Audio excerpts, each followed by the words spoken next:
In the tapestry of life, where every thread holds a story, America in Black and White emerges as a haven for the voices echoing through the heart of our communities. In this podcast, we wade through the rivers of our collective experiences, celebrating the vibrant hues of change brought forth by the whispers of hope and the roars of action. It's more than just a conversation. It's a journey into the heart of our society, illuminated by the light of those daring to dream and do. Join us, and let your voice be the melody that guides us toward a dawn where every color finds its place in the masterpiece of our shared destiny. Together, let's paint a future brimming with the positives that dwell in our minds and the actions that shape our world. Good evening, ladies and gentlemen, and welcome to another episode of America in Black and White. Tonight, I would like to open the show with a Black history reflection of Julian Bond. Today, we honor the legacy of Julian Bond, a towering figure in the fight for civil rights, human dignity, and political empowerment. Born in 1940, Bond became one of the youngest and most influential leaders of the civil rights movement. As a co-founder of the Student Nonviolent Coordinating Committee, SNCC, he helped organize sit-ins, freedom rides, and voter registration drives that reshaped the political landscape of the South.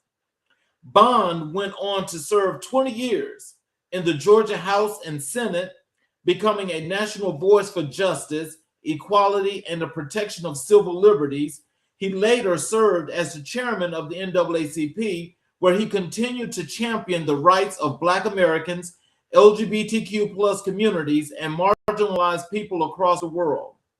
Julian Bond believed that activism was not a moment, it was a lifelong commitment. He taught us that leadership is service, courage, and responsibility, and progress is a collective journey. Now, let me introduce our guest tonight. There are stories that remind us of resilience, stories that remind us of discipline, stories that remind us of what it means to serve with honor, lead with integrity, and build a legacy rooted in family, community, and purpose. And tonight, we have the privilege of hearing one of those stories. On America in Black and White, we celebrate the men and women whose lives reflect the strength of our history and the promise of our future. Dr. John Payne Jr. is one of those leaders. Born in Orlando, Florida, raised with the values of hard work and perseverance, and shaped by 20 years of honorable service in the United States Army, Dr. Payne represents the very best of Black excellence. From the battlefield to the classroom, from military leadership to academic achievement, from community engagement to authorship, Dr. Payne has lived a life committed to service. His journey is one of discipline, sacrifice, education, and unwavering dedication to uplifting others. Tonight, we honor his story. Tonight, we honor his service. Tonight, we honor his legacy. This is America in Black and White, and this is Dr. Payne's moment. Ladies and gentlemen, Dr. Payne. Hello, sir. Hello, how are you? I am excellent. Thanks for being here today. I appreciate it. Is there anything you'd like to say to the audience before we get into the show? No, I would like to say something to you, however. Thank you for having me on your platform. And I really appreciate the opportunity to sit down and talk with you. Yes, sir. Definitely appreciative. And look, it's a long time coming because we booked this a while ago. Absolutely. So can you tell us, growing up in Orlando, what values shaped you as a young man? I mean, you touched upon quite a few attributes. Hard work was in independence. Those were the things that were instilled in me as a child.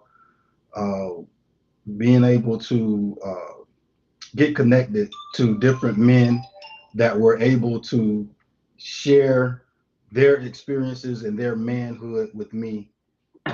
Those were the values that really shaped me into manhood and becoming I guess who I became. So yeah, so those were the things. Other people taking interest in me as a young man, as a child, definitely shaped my belief system, and I carry a lot of those attributes with me today.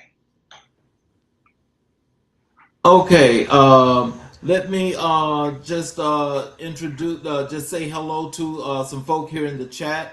There's one here that's saying hello. I want to thank you for being here and watching the show, and I hope you enjoy. Um, and here's one here that's saying hi, sir. Thank you for being here as well. I hope you enjoy the show. And let me just get back here to the show. What do you remember most about your childhood and community? Well, at the age of 7, I found out that I was adopted. Oh Um, wow. and so that had a huge impact on my life and the way I view the world, and my value and family.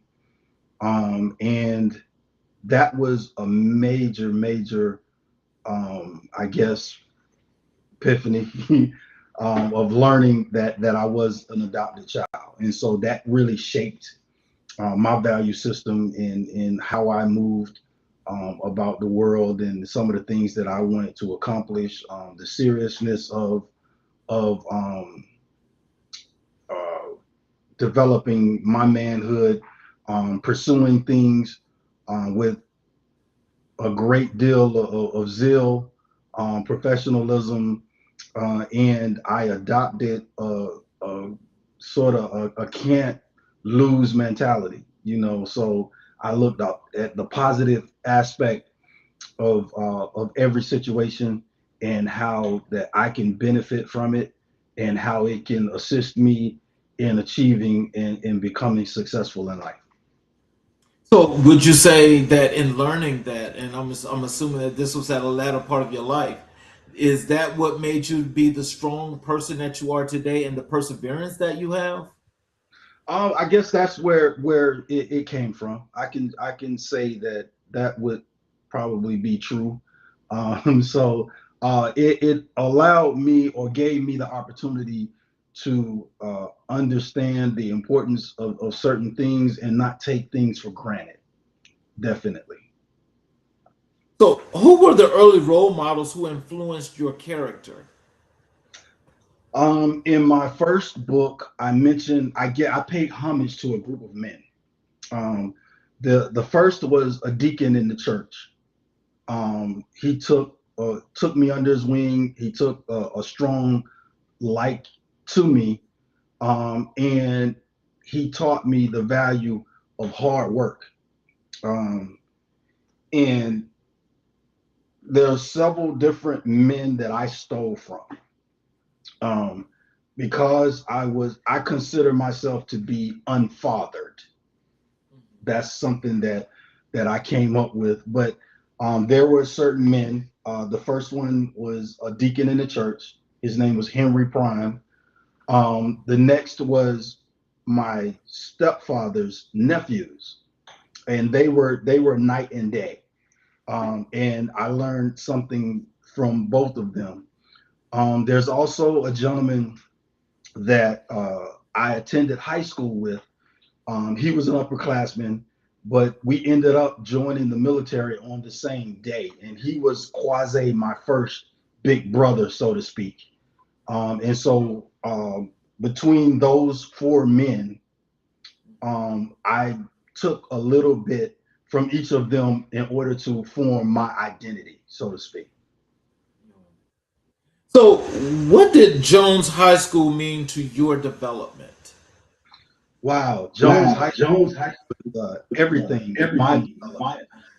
I don't know if you're familiar with the history of Jones High, but Jones High School is one of the oldest historically black high schools.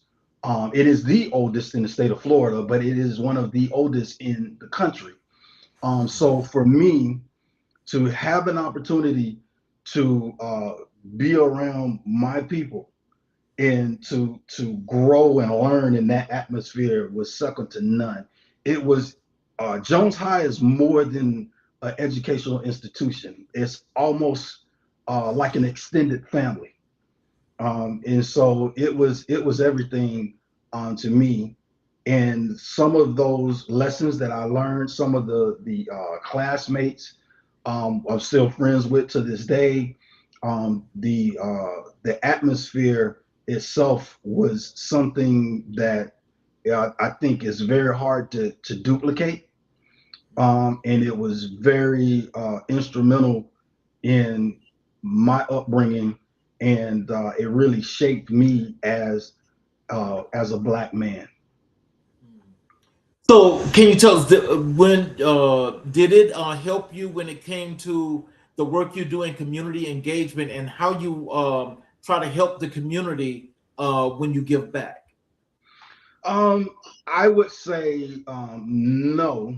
My community activism that came from the fraternity. I am a member of what I would like to call the greatest fraternity, uh, and I am a member of Omega Psi Phi Fraternity Incorporated. And once I became a member, that is when the community activism really took forefront, and I was able to participate, and I'm still able to participate in giving back to the community through a lot of different venues that the fraternity has to offer. So, when you look back at your teenage years, what moments prepared you for adulthood? Um, I would say the lessons that I stole, I'll use that, I acquired from the gentlemen that were in my life. Um, though that was very pivotal. My time spent in the church. My mother, my adopted mother, didn't have a lot to offer me, but she did offer me love, and she offered me church. So that gave me a foundation to build off of, and I'm very thankful and grateful for all of that. So, what inspired your decision to enlist in the United States Army? Say that again. What inspired your decision to enlist in the U.S. Army? Oh wow. I was never actually inspired to join the army. Um, however, life took a turn after graduating from high school. Um, Outside of sports, I didn't take education seriously. So everyone that was out in the world becoming someone was off doing that. And so I was left behind. And I know for certain that I had two options on the road that I was traveling, and jail and death was probably one of those options were for me. And so I knew that I had to make good on the effort that my adopted mother placed in me in order to become someone other than who I was becoming. So I had to exit the route that I was currently on, and I had to move into something more positive. And I couldn't pursue academics at the moment. And so the Army was actually my saving grace. And so the Army actually didn't teach me anything. So it was a natural fit because my mother gave me discipline. She taught me how to cook, how to sew, how to take care of my clothes, how to clean, and then the other stuff that I gained along the way through the four gentlemen that I mentioned that I pay homage to in my book. Um, that made a perfect storm for me. So the Army was very easy for me. And after I woke up, I had reached the 10-year mark, And so I was like, okay, well, I might as well finish this thing on out. And so that is how that took place. So, how did your family react when you told them that you were joining the army? I didn't care. I didn't. I wasn't looking for a reaction. I didn't seek one. Um, I honestly, I called the recruiter, and he remembered me. I was an athlete, and he remembered me, and he was like, "I'm on the way." So he showed up at the house, and we talked, and he was like, "Are you serious about this?" And I was like, "Yes, I would leave today if I can." And so I joined, and I didn't ask for permission, but I did ask for forgiveness. So I went home and said, "Hey, I've done this thing, and I want your support with this."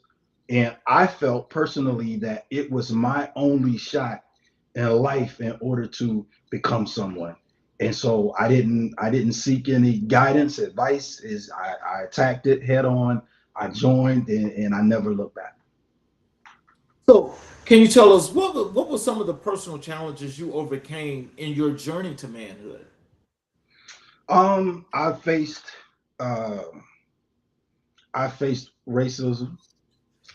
Um, I also had a love hate relationship with academia, and I had to learn basically. Um, I had to convince myself that I was smart. I didn't have a clue, and so once I realized that I was capable of learning, I was capable of doing the work. So that was a hurdle, and those were the I dealt with in my life was racism and challenges in academia. Once I figured out that I had the capacity to learn and grow and flourish in that environment, and then that no longer became a problem. It was no longer a problem for me after that. So, how has your upbringing influenced the leader you became? Well, I think that leaders are made. I don't think they're born. I mean, you can have some natural traits and attributes naturally, but I think that leadership is a developed skill. And so because I was ambition, because I was hungry and very ambitious, um I advanced relatively quickly in the army. And so by me advancing, that put me in leadership positions. And so that caused me to research and learn more about leadership and leadership styles.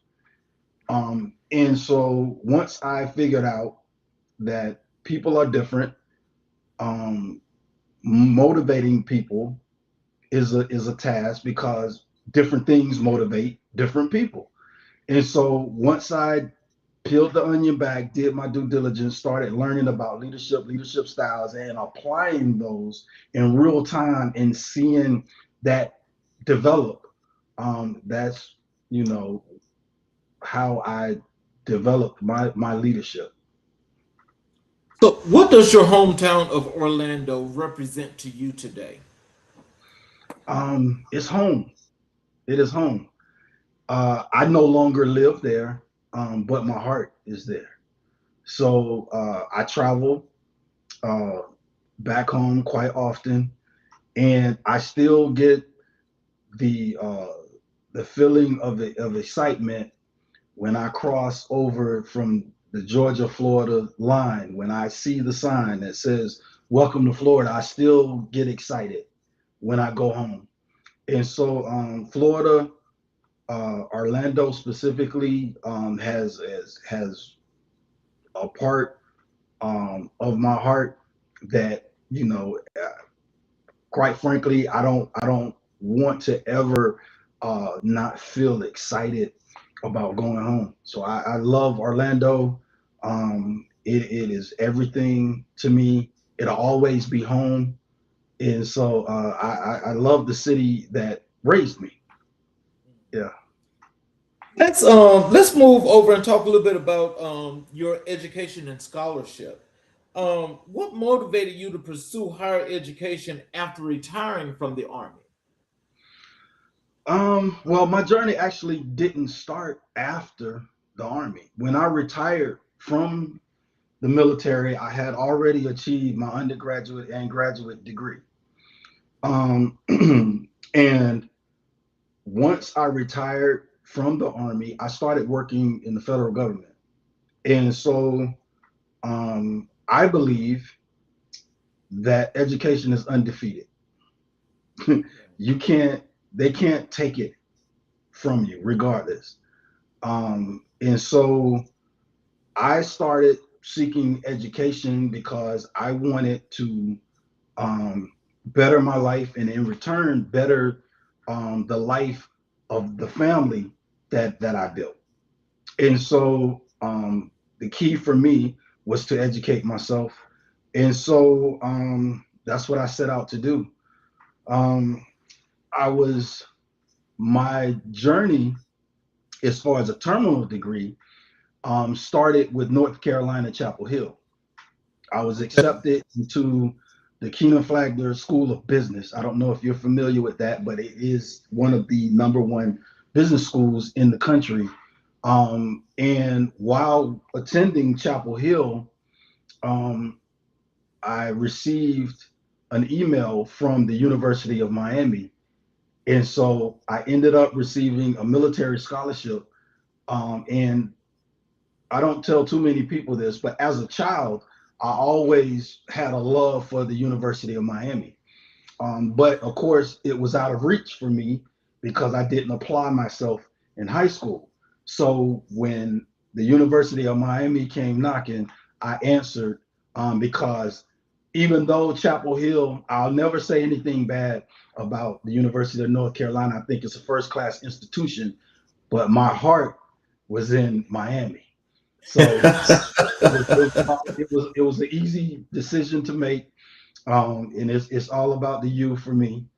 And once I was accepted into the program, I didn't look back until I was conferred. So I'm very happy about that. So I am a proud alum of the University of Miami. So, why did you choose applied learning sciences for your doctoral studies? Well, I have an EDD, so I'm always planning ahead. So eventually, I would like to move into academia as a professor at a university. So that is my reasoning for choosing that. I am nearing the end of my civil servant career in the federal government, and my wife, who I am very proud of, Dr. Rolanda L. Payne, she has two doctorate degrees. She has an EDD from Morgan State and a PhD from the University of Maryland at College Park. And so I'm looking forward to, in our elder years, both of us being professors at a university and taking the summers to do our traveling. So that is a plan that I've set forth that I would like to see come to fruition. That's a great plan. What was the most challenging part of earning your doctorate? Um, this is, and I pray that this doesn't come across as any form of arrogance. I didn't have any challenges. I took it seriously, and I looked at the elephant and I ate it one bite at a time until it was all consumed, and that's how it went. So it wasn't a challenge for me. Writing is not an issue for me. I like writing. I have a unique skill. I kind of write it in my head first, so the paper is pretty much written, minus citations and things of that nature. So I have a direction mentally in the direction that I'm going to move into when I start writing. And once, I put my fingers to the keyboard, it's pretty much a done deal after that. But it wasn't uh, challenging for me at all. So with that, and just thinking about, how you've actually transitioned from, high school now into the military, out the military, now you're a PhD. How much of that can you give credit to the upbringing and the strength that was put within you for what these guys poured into you, that you were able to just go through, and this has become a breeze, for you to get to this point where you're accomplishing all the things that you set out to do? It's determination. So the way I was raised, I take very little for granted, and I have a strong will and desire to accomplish what I set out to.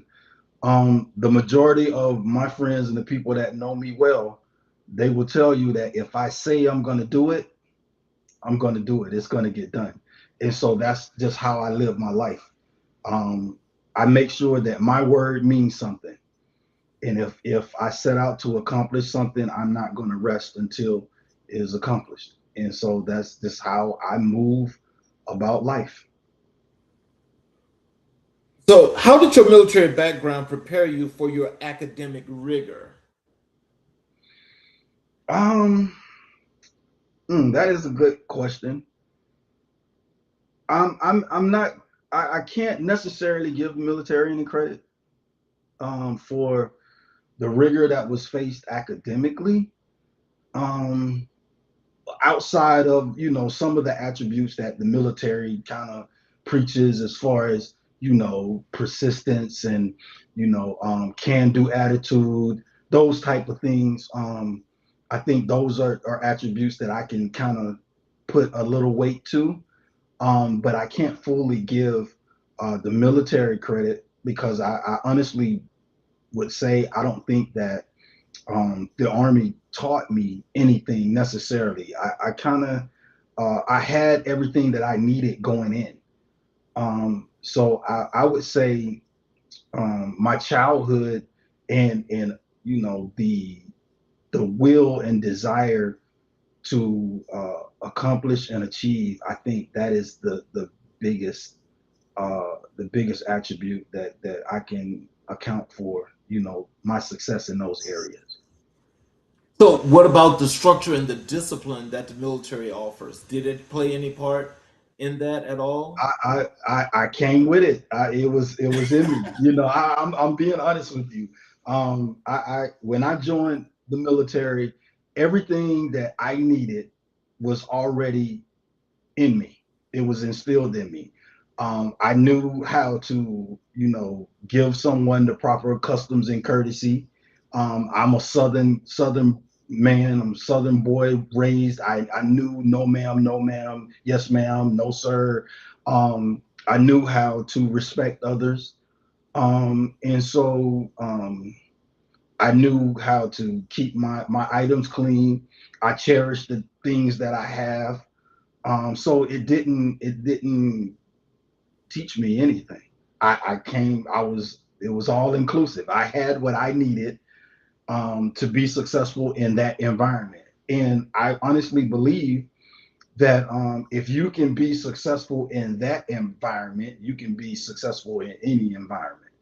And that opened my eyes to dealing with people, different races, creeds, colors, religions, backgrounds, socioeconomic backgrounds, so it gave me a look into the world. I had an opportunity to travel to different countries, have respect for their customs and courtesies in other countries. And so it was already in me.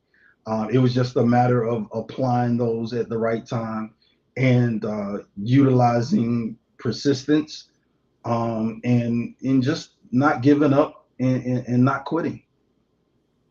So, what does being Dr. Payne mean to you and your family?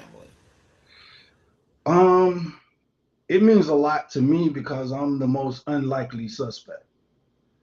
So I didn't achieve high in school, in grade school. Um, Matter of fact, I'm writing a book now about my educational journey. There was a young man that I went to school with. His father was in politics in our city. He had it all together. He was a class valedictorian. He had it all together. He knew what he wanted to become. He understood the college structure. He had the grades to back it up. He knew what institution he wanted to go to. I mean, he had it all together. That was not my story. I actually admire this gentleman. I haven't had an opportunity to tell him. I'm hoping to see him one day and express to him the influence that he had on my life as a teenager, because he had it together. And so I like to utilize something that he told me, um, and what it means to me. So he never had a discussion with his parents about going to college. It wasn't discussed in his house. He said the writing was on the wall. His mother and his father were both college educated. It was nothing they discussed. He knew that he was going to college. He knew what he was going to college for. He knew what institution he was going to. He had it all laid out. And so I think that for me, it provides an example for my children because the writing is on the wall. Between me and my wife, there are three doctors in the house. Three doctorate degrees live here. And so I think that it provides an excellent example for my children to follow. And even if they don't reach that particular goal, they understand that education is important and they take it very seriously. So I like to give my son, Sean Payne, I like to give him a shout out. Um, he's moving into his senior year in high school. He's my middle child, and he is leaving this year as Magnum Cum Laude. So I just like to give him a shout out. We're proud of his academic achievements, and my daughter, my youngest daughter, is also an honor roll student, and my oldest son is in currently serving the country. He followed in my footsteps, and he's in the military. Oh wow, man! You know that's a wonderful structure because it actually more than proves that you and your wife have set a great example. Because as your kids are following along, it actually makes it that much simpler for them as it was for you. As you say, you already got the structure; just go do it. Absolutely. How do you use your education to empower others? Um, well, I like to talk to my closest friends about education. Um, so I'll use someone else I served with, a gentleman that I served with. He's actually, I consider him one of the smartest people that I know. I tried to convince him to pursue a terminal degree. He has four master's degrees. So one day he took me up on my offer, and he too is a graduate of the University of Miami with a terminal degree, and he is now a professor at the University of Miami. Oh man. And so I love talking to my peers and my counterparts about the importance of education. And so a few of them have taken me up on my offer to pursue a terminal degree, and the ones that have, it has paid dividends for them beyond their imagination. And so I love talking to others and sharing my experience with them, and just to let them know that you too can achieve this. I don't have a formula that is hard to follow. I'm not special. I'm not the sharpest knife in the drawer. And so I believe that if I can achieve academically, then most of my peers can as well. What role does lifelong learning play in your life? Big. I think that you should posture yourself to learn something new every day. Um, I'm constantly reading, researching things of interest. Um, and as an author, I like to do independent research about different topics that I'm writing about, and I like to fold that learning into my writing. And so, yeah, very, very important. I think that you should always seek to learn. That's just me. I think if your mind is sharp and it's working, I think regardless of what age you become, if your mind is still sharp, you're still productive. You know, I'm a firm believer that you get paid more from using your mind than you do your hands. Um, what did you learn about yourself during your doctoral journey? Um, I learned that there was another level that I can get to. There was because um although it wasn't extremely challenging, there were moments where I had to dig deep in order to persevere and continue. I think that terminal degrees are not necessarily gained by the smartest individual, it's gained by perseverance. So if you can persevere and if you can take a bite out of that elephant, eventually you can consume it. And so I think that it showed me I had another gear that I could get to. So, how do you bring academic knowledge into real world community work? Um, I think that it just opens it opens your world. It broadens your world. It gives you different perspectives. And I'm a component of working smarter, so I think that that helps. And the more you learn, the more you read, the more you grow. And so if I'm unsure about some things or something that I want to know more about, I'll put the time in order to do that because I'm all about uh, finding ways in order to work smarter. Um, what advice do you give to adults returning to school later in life? Never too late. Never too late. And I really, honestly and truly believe that. It's never too late. I mean, if your mind can work, if you can reason, if you can think, if you can comprehend, um, I don't think that there's an age with that. I think that it's just a matter of perseverance and determination, and the will to learn. So yeah. So, let's talk about your authorship and your two books. First of all, can you tell us what inspired you to become an author? Well, I became an author by mistake. Of So course. I went on this journey to find my biological family. And I'm a proud father of three children. And I wanted to capture this information for my children.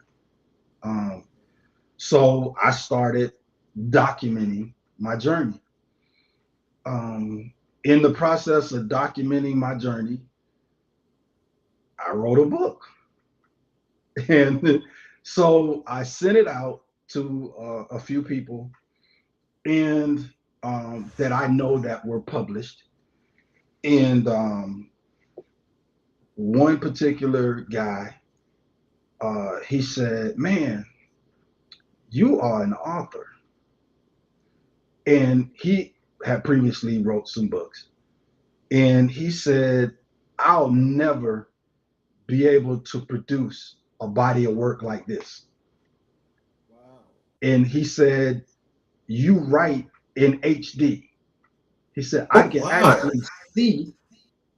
I can actually see what I'm reading. Like, so my book took him on a journey. He could actually see what I was trying to convey through the pages of my book. So I haven't stopped. After I couldn't stop writing. And so I had a lot to say. I have a lot of lived experiences that I want to share, and I want it to live forever. My two books are currently in the Library of Congress in DC. Um, the first book is in the Martin Luther King Jr. Library. I don't know if you are familiar with that in the District of Columbia, but it takes up a whole city block. And so it is on the third floor in the nonfiction department. And I was able to take my family there. My daughter actually found it on the shelves. And so that was a big moment for us as a family to be able to take my children to the Martin Luther King Jr. Library in DC and to be able to see my book on the shelves in that prestigious library meant a lot to me, and I was very happy that I was able to share that moment with my children.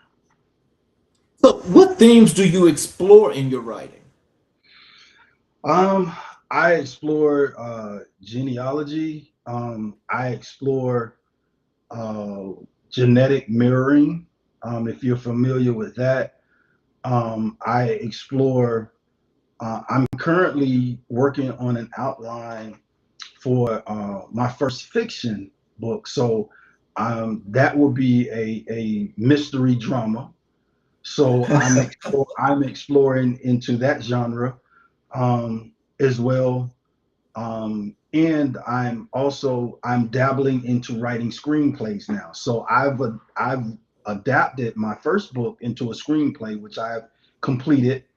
And so yeah, so I like a wide variety. I'm currently in the process of working on a children's book with my daughter, which will be 13 this summer.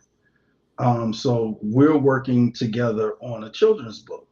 And that book is based upon an affirmation for young Black girls. Yeah. So I am excited about that. So yeah, a wide variety of things that I have an interest in as far as writing about and researching on. So yes. So let's talk a little bit about your first book. You may not be who you think you are. Tell us about that, but give us a little mini synopsis of the book, and give us the backing as to where this came from. So like I said before, I was adopted at birth. And so as an adult, I decided that I wanted to find um, from whom I came, and work on Work on. basically my identity. And by doing that, it took me down a lot of different roads. I am one of nine siblings, um, and on my biological mother and my biological father, more so on my biological father's side. I didn't get a chance to meet him. He's deceased, um, but he left some offspring behind, and we were able to connect, which is a great thing, to connect with my siblings. I love them dearly. We have really good relationships, and so I wanted to capture that moment. And so I did have an opportunity to meet and talk to my biological mother. And so I was basically hidden in plain sight. My adopted mother and my biological mother lived 3 miles apart during most of my childhood. My youngest brother from my biological mother's side, um, we went to the same high school and knew each other, but didn't know each other as brothers. And so it was just it was an amazing journey. And so I wanted to capture it. And so I basically I cataloged 50 years of my life into one book as far as um, the adoption piece. So my first three books, I'm writing them in a trilogy. The first book, You May Not Be Who You Think You Are, is based upon my adoption. My second book is based upon my military career, and it is titled Stand Down. I'm currently working on my third book, which outlines my academic journey, and so I'm working on that as well. And that will catalog, my upbringing and the three most important facets of my growing up as a young man in Orlando. So, and my life throughout the military. Wow. So, can you going back to the first book? Can you tell us what was the importance and what was the intrigue that came across you that made you want to do this trace to to find your biological parents and find out who they are, the siblings, all those good things. Why did you want to do that, and what was so important about that? I had several things happen in my life as an adult. The first thing was when my wife was pregnant with our first son, our first child. I felt a way that I didn't know my family's medical history. That really bothered me.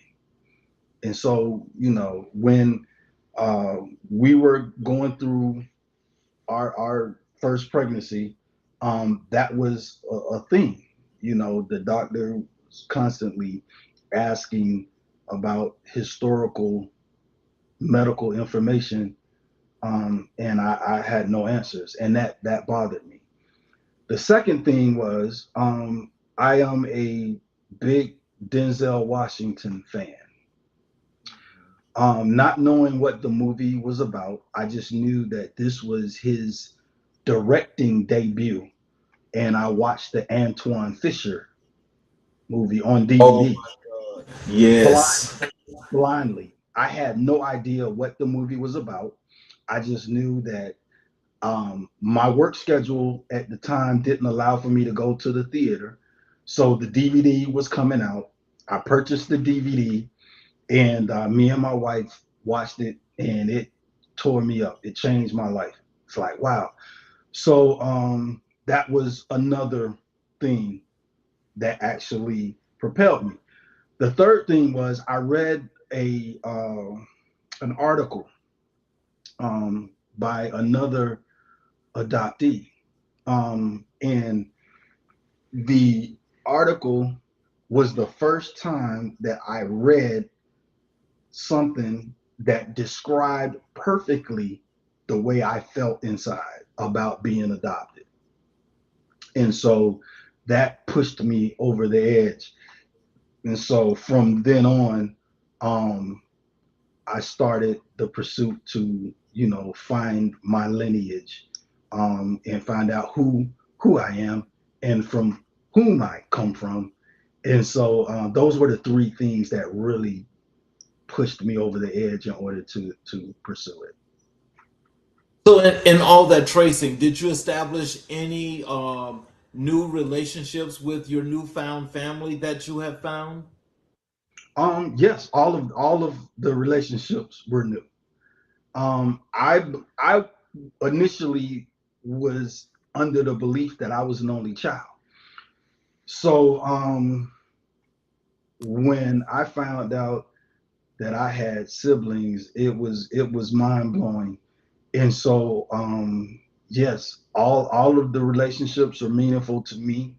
And yeah, they all were new.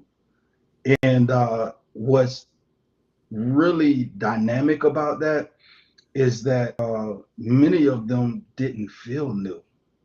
It felt like they were always there. And so I think that genealogy is very, very powerful.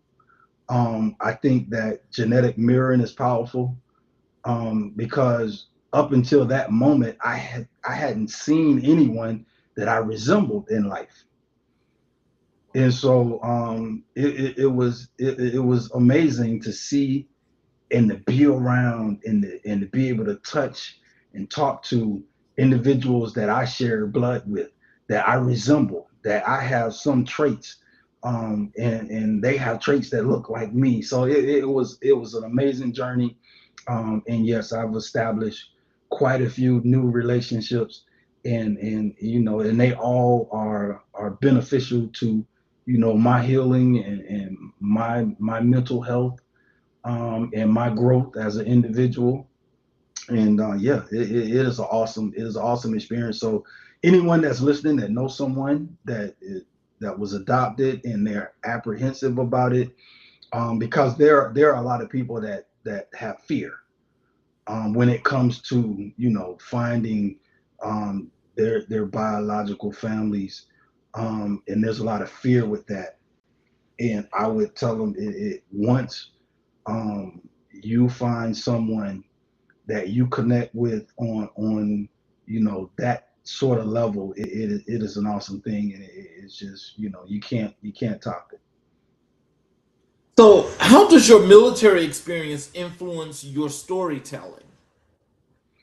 I think a big A deal, big deal. because I had an opportunity to see the world differently. And so, I did 20 years in the army, and in those 20 years, I had an opportunity to meet a lot of people and live in various different places. And so I think that it has a big influence, not only, well, it has a big influence on my life. So it's going to affect, my writing, how I see the world, and things I think are important, and, you know, things that I lend weight to because of it. So yes, plays a big role. So, what message do you hope readers take from your work? Um, Never give up. Um, and the book itself is not doom and gloom. There's some humor in there. And so I think that, growing up the way that I did, you find ways to entertain yourself. And so, I find humor, um, in a lot of different experiences. You know, being hindsight, being 2020, that, you know, some others may not find humor, but I can relay that in such a fashion where you could see, you know, the humor in between the lines. So yeah. Tell us about your writing process and how your creative thinking goes into this great work or these great works that you're doing, that you're producing. um I start with, the overarching story that I want to tell, and then I complete an outline, and then I start putting flesh to that outline. I flesh that out, and then I start writing. Um, but I don't necessarily write chronologically. Um, I may, feel comfortable writing about a certain topic today that may be further down the outline. And so, but it all comes together at the end. But, you know, I may jump around in the outline as far as what I'm going to write about in that particular time period, that I'm writing. So that is the method that I use. I figure out a topic that I want to write about. I do my research and due diligence. I complete my outline, uh, with notes included, and then I create a checklist according to that outline. And then I start writing, and then I may jump around from different parts of the outline until the manuscript is complete. Once the manuscript is complete, then I go into an editing process, and then I run it by a few individuals, send it out, get fillers. Hey, what you think about this, and so forth. And then I go through the process of publishing. So, have you always been a creative, or was this one of the gifts of yours that just came to you and you just start doing it? I think I've always been creative, and the gift was in me. I didn't know it. So as a child, I took art lessons. I draw. I paint.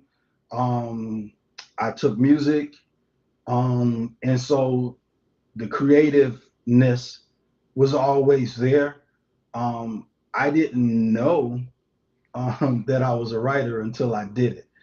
Once I did it, I was like, wow. And then receiving the affirmation from others, that have read my work, um, that was enough to push me over the edge. Something that I wanted to continue doing, that I enjoy and I love to do it, and so it's become a part of who I am, and what I like to do.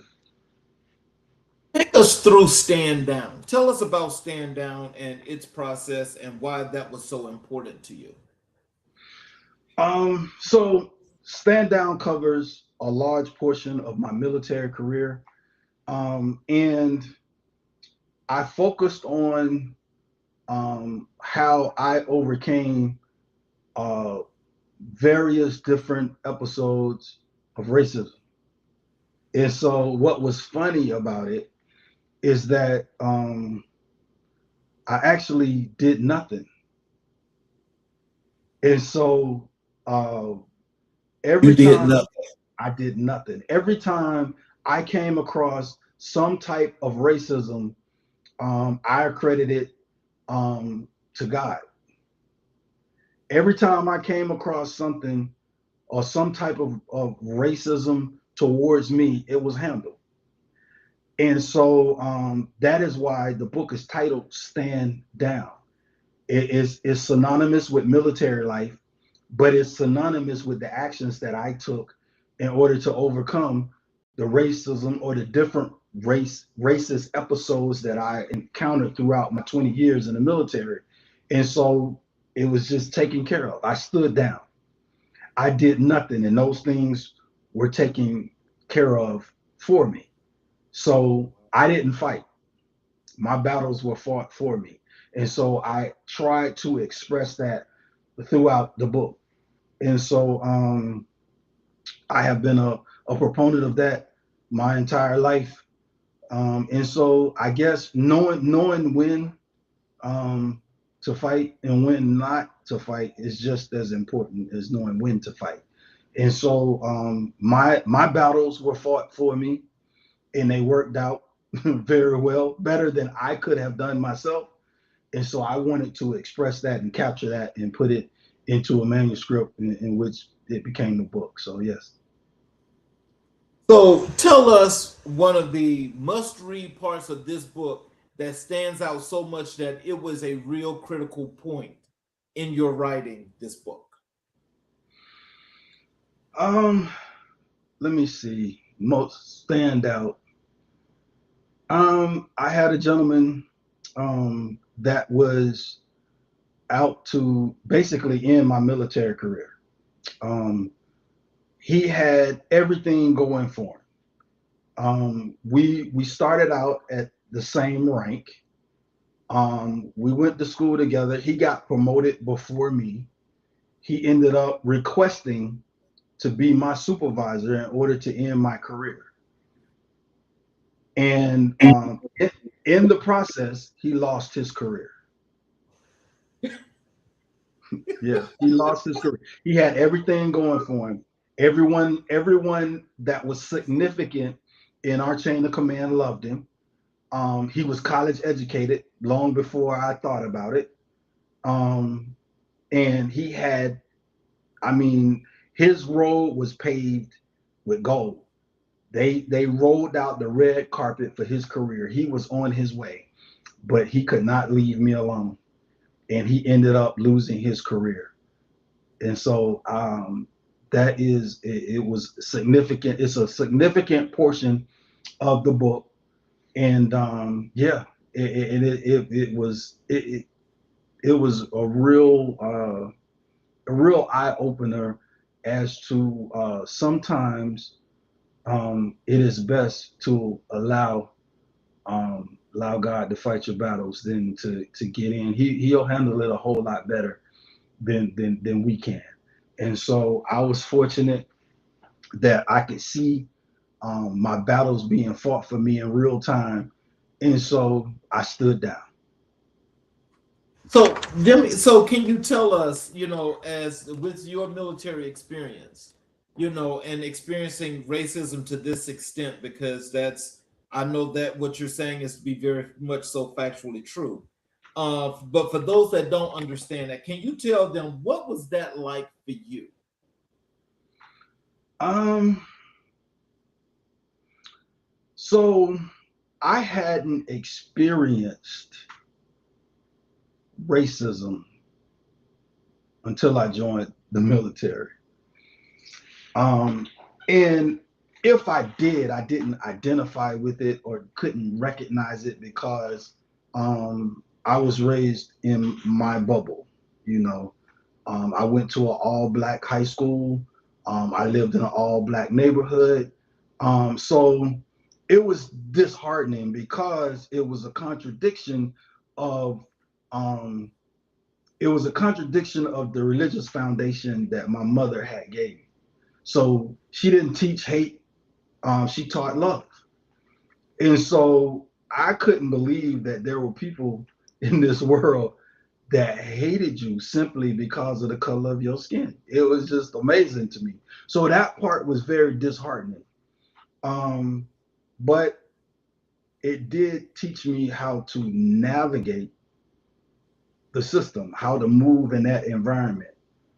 And so that part was helpful, but it was very disheartening. And so you find you find your community in the military. You find your community. There are certain people that you are drawn to, that you connect with, that understand you, that have similarities, similar backgrounds, that come from, may come from a different state or city, but you share But you this share this common upbringing, so to speak, and value system and things of that nature. So that was very disheartening that there were actually people that really, dislike you for nothing. Ooh, yeah, they're there. So how do you balance personal truth with public storytelling? We're still about your writing. um, I'm a truth teller. So my goal when I write is never to bash anyone. Um, Never um, relay a message that belittles anyone in any type fashion. So I stick with the truth. During my editing process, if I find something that I think could possibly be offensive to someone or a group, I find ways to soften that or remove it all in general. So I like to stick with the truth. You can't do anything with the truth. It stands alone. You don't have to remember it. You don't have to alter it in any way. The truth is, it just is. And so that's my method. I like to stick with the truth. I try to refrain from over embellishing things and stick with the facts and write them as I see them and how they relate to the message that I'm trying to get out. What authors have influenced your voice? Um, wow, that's a good question. Um, I I have a gamut. My uncle influences me. I have an uncle, and I have quite a few. This is something that I discovered after I found my biological family. I have authors in the family. Um, so my uncle is an author. My oldest sister is an author. And so they were big influences because it was someone close to me that I share blood with, and that they were authors. So it was almost like I don't know, it was like it was in my blood, so to speak. But as far as other authors, um, the Toni Morrisons, I like leadership. I deal with uh, Maxwell, and some other authors of that nature. So I'm kind of all over the place, but those are helpful when it comes to writing, to be well-rounded and eclectic in what you're consuming. And so I think the more you read, the better writer you become. Um, what role does faith or spirituality play in your writing? Um, it plays a big role because I try to incorporate some of that in every book, and I try not to because I'm not a pastor or anything of that nature, so I try not to overwhelm with that. That's not the main purpose of my writing, but um, I like to show the God touch, especially in my nonfiction. I want to bring that, a touch of that to make it the reality of it, because I believe that we don't do anything alone. And I think that and I have a strong belief in Jesus Christ, and there is a higher power that kind of guides us and helps us out and open doors and close some doors as well. And so I try to put a little bit of that in each of my books. So tell us, what is your motivation? My family motivates me tremendously. Um, my wife motivates me, and all that she does and she accomplished. My kids motivate me, setting a good example for them, letting them know that it's possible, letting them know that the sky is not the limit. And so yeah, my family is my biggest motivation. So, for those that may be listening to the show now, those the potential and upcoming authors that are writing books and may be listening to you to maybe learn some things, what are some things you can tell them about writing and why it's important to stick to whatever that is that they're going to do in writing books? The most important thing that I would say, because I know people that desire to write a book, and just write. The rest will take care of itself. Just write. When you write, and you put together a body of work, that's the first step. The editing process, the typesetting, and all of that, all of those things come later. Just write. Just write. That's it. So, what has been the most rewarding part of being an author? Wow. For me, the most rewarding part is to have a thought in your head and bring it to fruition in a book. Like, it's the most incredible feeling to have a thought, like, I thought this and I brought it to fruition. Most awesome feeling to me. So, what future books or projects are you working on at this moment? um I'm working on a children's book with my daughter. I'm working on the trilogy portion of my life, nonfiction, um, which is called No Ceiling. I've already started on that. My goal is to have it done by the end of the year.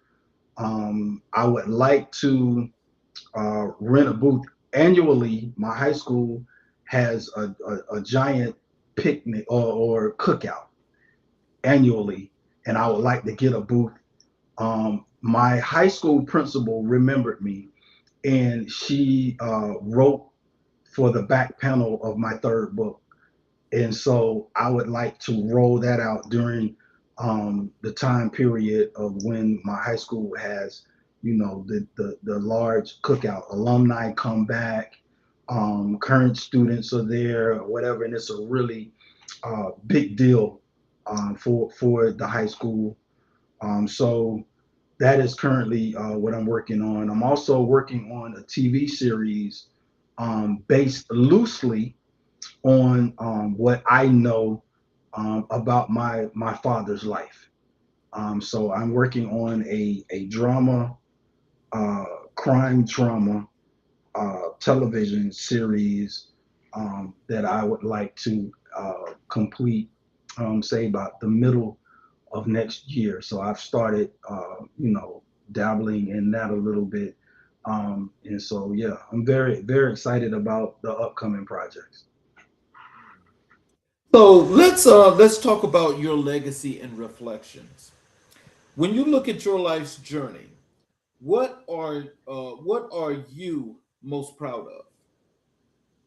Hmm. Um, I'm most proud of my family.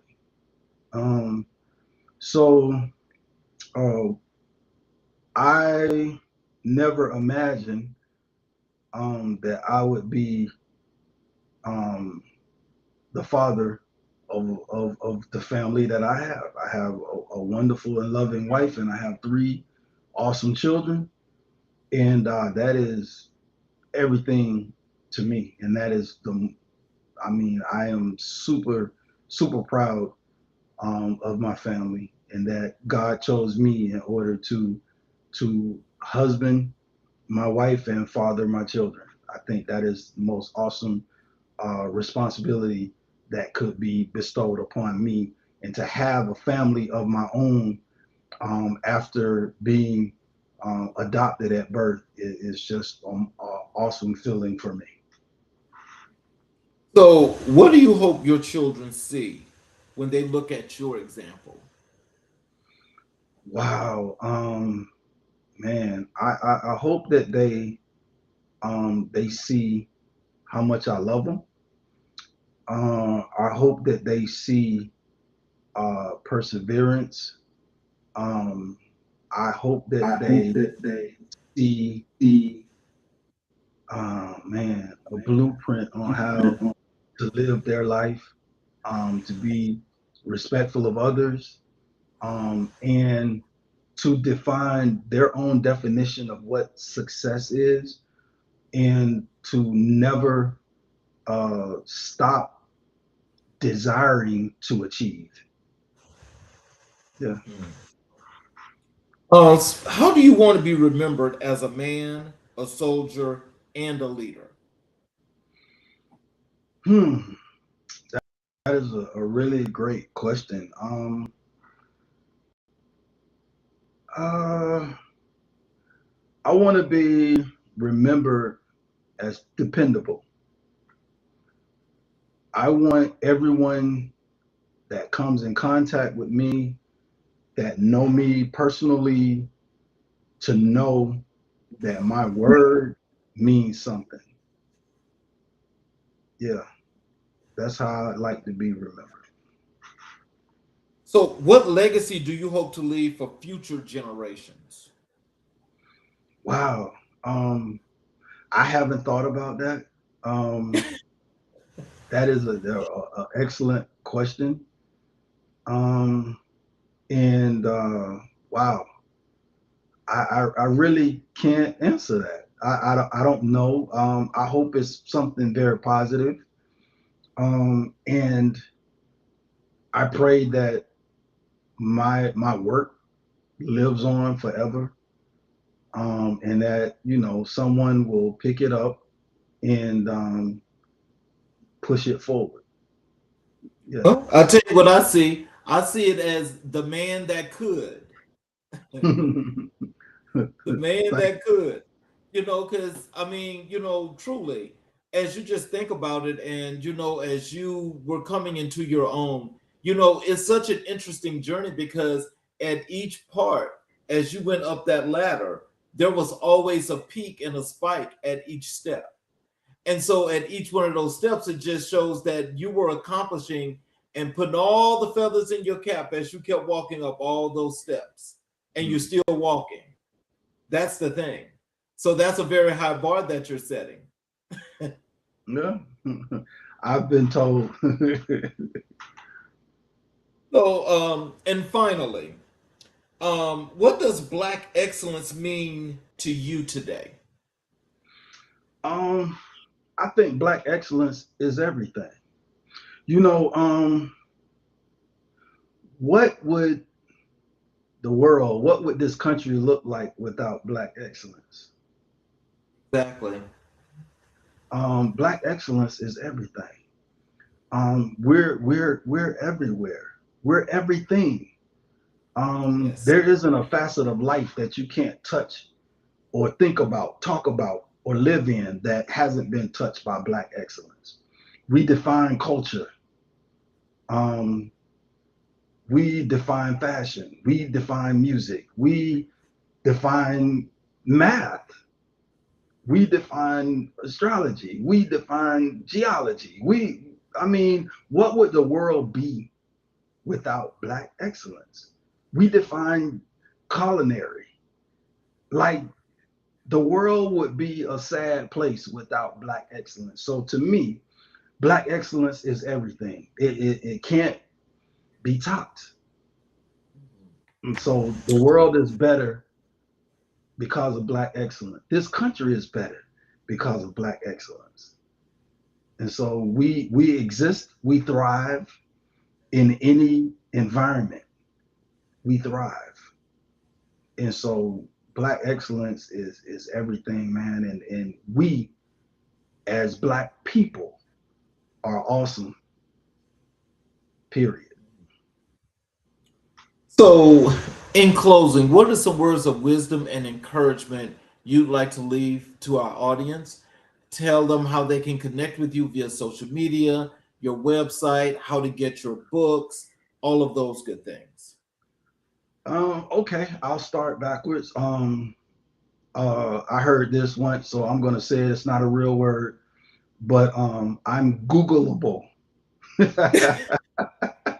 But my books are sold wherever you purchase your books. They're on Amazon.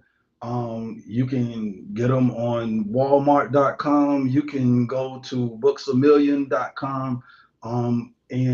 So the books are out there. They are available. In closing, what I would like to leave as far as encouragement is once you set your mind to something, see it through. That's what I'd like to leave as far as any words of wisdom. See it through. Okay, well, so as I close the show, I have a closing monologue that I'm going to do to close the show. But in closing, can you stick around a few minutes after I close the show? Absolutely. So I want to thank each and every last one of you for watching this show this evening. And you guys got all this words of wisdom and you learned of the creative experience of Dr. Payne. For those of you that are watching on all of our channels, including the YouTube channels, if you have not yet subscribed and enabled all notifications, I am asking if you will please support us by subscribing and enabling all notifications. Therefore, you're able to catch the shows when they're live, as well as you're able to go back and watch all of the previous recorded shows of all the great professors that have been here, that have been leaning and giving that is more information and educational aspects as to how we can do things to better help not just perform in our communities, but to build them as well. Also, on those YouTube channels, as the posts go out, when there's something that's happening that's up and coming, you're able to get those posts as well, and you can also stay a part of those communities on the YouTube channel. So in closing, Dr. Payne, your story is a testament to discipline, courage, scholarship, and service. You have lived a life that honors your family, your community, and your country. From the battlefield to classroom, from leadership in uniform to leadership in your community, you have shown what it means to rise, to serve, and to give back. On America in Black and White, we celebrate the men and women who carry our history forward with dignity. And tonight, you reminded us that excellence is not an act, it is a lifestyle. It is a commitment. It is a legacy. Thank you for your service. Thank you for your leadership. And thank you for sharing your heart with us tonight. Thank you all for joining us. And please join us again tomorrow night for another great show here on America in Black and White at 6 p.m. Eastern Standard Time. I'm your host, Charles King. You guys, please have a